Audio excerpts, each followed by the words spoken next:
Toks netikėtas radinys. Dar niekad nesu susidūręs su tokia situacija. Bet va, radau miegantį ežiuką.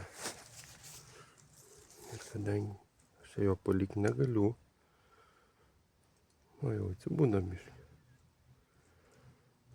Nemiega. O tai kaip gražiai miega.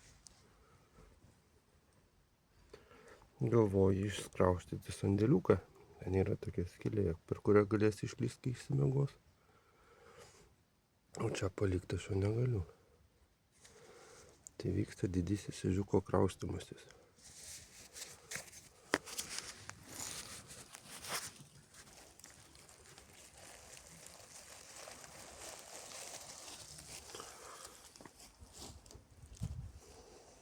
Aš jam jau lovytę paruošiau. Dureles praplatinau. Ežiukas kraustosi į sandėliuką. Miegalius. Kad aš taip galėčiau visą žiemą išmiegot. Bet teks dirbti visą žiemą.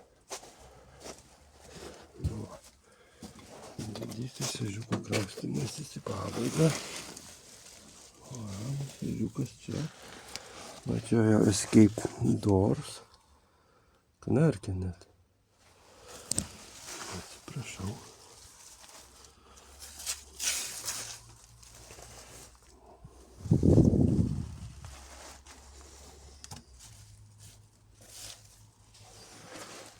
Gerai ten dar lapo einu atnešti, kad šilčiau būtų.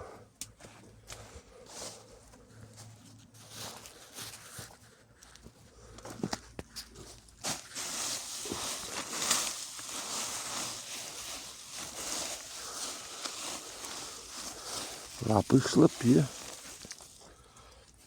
bet manau, išdžius čia viduj.